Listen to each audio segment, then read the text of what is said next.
Hi, I'm Mary Jane Brixer from Lioness Publications. And in today's session, what I want to look at is why did Trump win the election? So we did Harris about a week ago. So now we're going to look at Trump and look at what's in his chart and what the overriding factors were. Now we're going to look at three of his charts. And this is probably going to take a little bit of time, so it's not going to be a quick video, unfortunately. Now, I do apologize for the mask I'm wearing. Again, I've been having horrible allergies with sneezing and coughing. And I find the mask actually lets me, talk normally without the scratchiness. And I'm not coughing either. So let's start off with the first chart, which is the natal chart of Trump. And also it has the transits on the outside. And in the inner ring, we have the United States, Trump on the middle ring, and then outwardly, we have the transits. Now, I want to talk about two or three angles that were occurring. And we're going to look at the first one, which is the overriding factor in why he actually won the election. So if we come over here, we can see Jupiter. And Jupiter was actually making a transit, and it was making an angle called a conjunction, which means it was sitting right on his sun, and it was sitting right on his north node. The north node is a point where you take in. So that's both of these, the sun and the north node would be a very beneficial placement with having Jupiter sitting right on it. So this would really be saying, yes, very good chance here. The opportunities to win are tremendous. Now, one of the reasons why I wasn't giving this as much value as I probably should have is that Jupiter was actually doing what was called a backward motion. So it had just started moving backwards. And I said, well, it's going to have a little less of an impact. Well, unfortunately, since it just started that movement, I was wrong in that. I should have gave it more impact saying, well, if it was further away, it would not have been as lucky. So this is the overriding factor. Only one factor pretty much put him right over everything, and that's because none of the other candidates had something like this. Harris had something close, but she had a lot of conflicting things. Now, let's take a look at one other thing here, and that is Jupiter with the opportunities was actually allowing Trump to break away from all the other things that were annoying to him. The other court cases, things like that. So it actually gave him the ability to move away and move forward. That's something that Jupiter can do. It gives you opportunities. Now, that was a good angle. What happens if it's not such a good angle? Well, Jupiter was actually making not such a good angle to Trump's moon. And it's also the south node here. The south node is a place where we give out. So it can be a painful place. Now, in this case, what this means is that Trump may have come into this feeling that the world owes him. He didn't get this last time.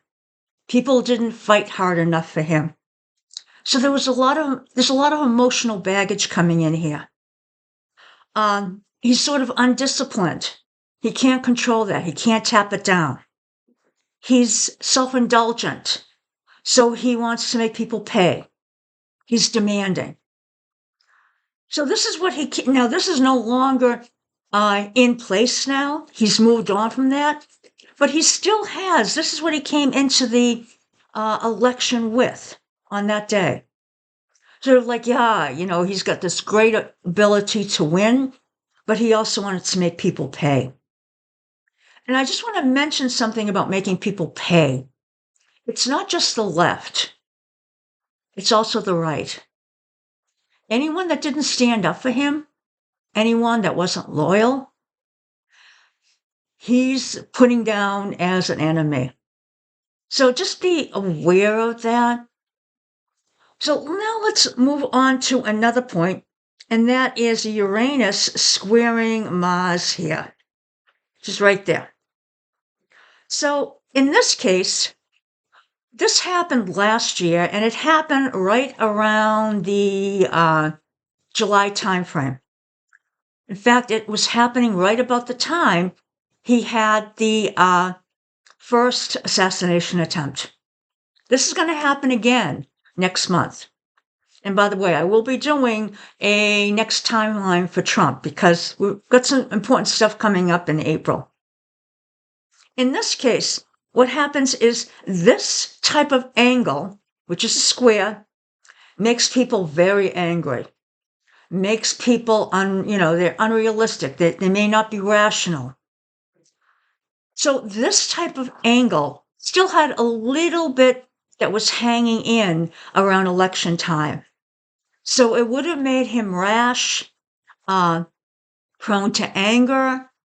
And we were probably seeing a lot of that before in the rallies he was doing. Now, let's take a look at another piece here, which is, and this is actually our Saturn here. And that's actually making a connection with the wounded warrior. And that is an inconjunct. So in this case, what's happening is this is restrictions and this is where he's wounded.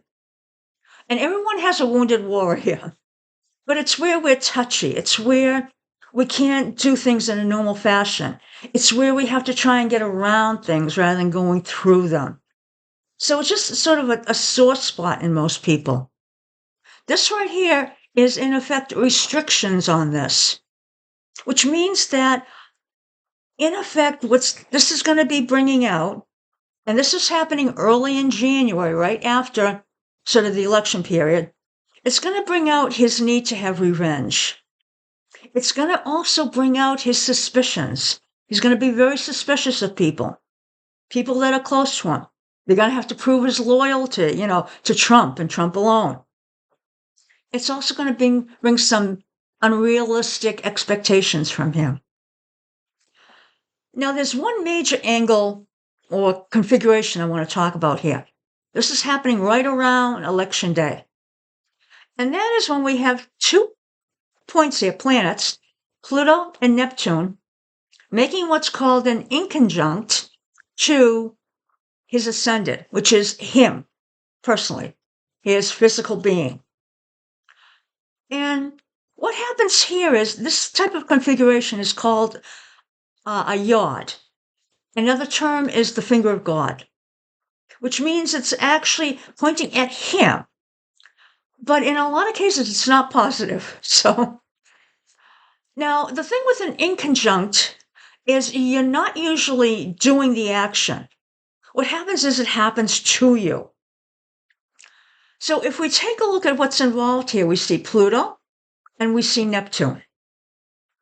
Now, Pluto is manipulation. It's also forces beyond your control. Neptune, suspicious activity, in effect, deceit.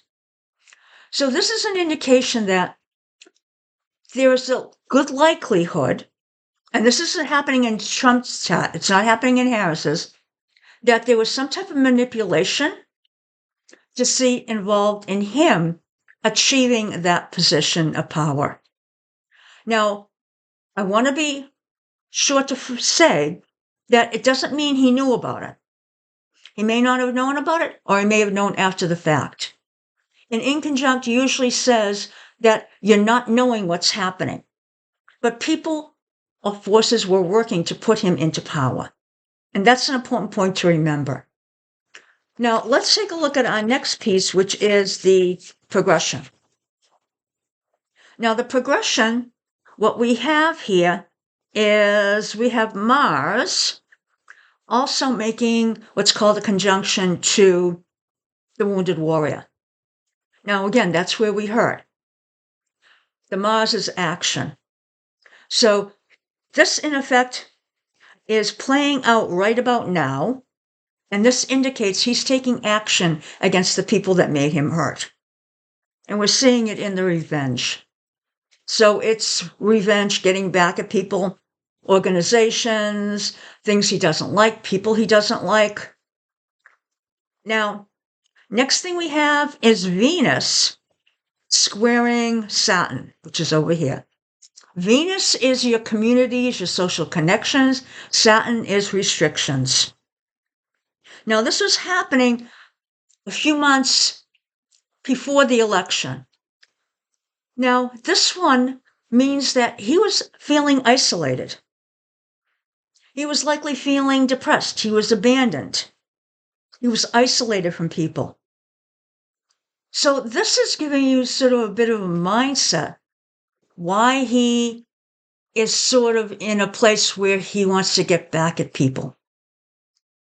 Now, the next one we have is the moon, and that's actually making a trine, which is a good type of connection, to Mercury. So he's been making a lot of, decisions, thoughts, and this was sort of in the past. So he was deciding what he was going to do and all that. Now, the moon can be a little bit emotional. So there is emotion playing into these decisions. It is a trine, so it is having an easy way to express that energy. Now, the next one we have is on our solar arc. So let's take a look at that one. And here we have Saturn, and that is square to Mercury. Now, that is happening right about now, right at election time. And what this means is that he has a limited view of things. He's very focused on what he wants to focus on. There is no sort of moving him off what he wants to think. So, in effect, limited mental ability to go in any direction other than where he wants to go. This is also, since it is a square, it's going to be pessimistic. So it's going to be a little dark. So where he wants to go, it doesn't necessarily mean where he wants to go is dark. It means that the thoughts that are driving him may be dark. Now, the next one we have is Pluto down here, which is square Venus. Now, Venus, again, is your communities, your social relationships. Now, that is actually coming up. It's not here yet. And one note about this is that Pluto is manipulation. Venus is your communities. Pluto is going to possibly create the feelings that there is manipulation in his communities, meaning that he's vulnerable. Because of that, he may be obsessive about things. Again, the loyalty. And this could also create power struggles within his circle.